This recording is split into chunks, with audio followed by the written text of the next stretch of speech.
«Эхо Москвы» в Уфе и общественная организация «Берзямлек» представляют рубрику «Говорим по-башкирски». Вынужденная. Мәжбүри. Вынужденная коррупция. Мәжбүри хатылау.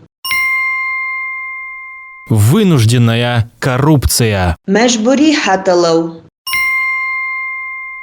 Все депутаты Госдумы от «Единой России», представляющие Башкирию, одобрили законопроект о вынужденной коррупции. Дәүләт Думаһындағы Башкортостан вәкилдәре булган барлык Бердәм Рәсәй депутаттары мәҗбүри хатылау турасындагы закон проектын расланылар.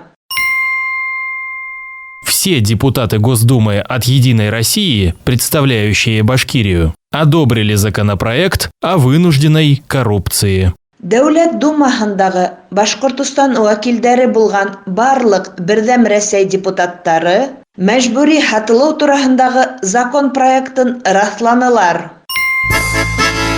«Эхо Москвы» в Уфе и общественная организация «Берзямлек» представляют рубрику «Говорим по-башкирски».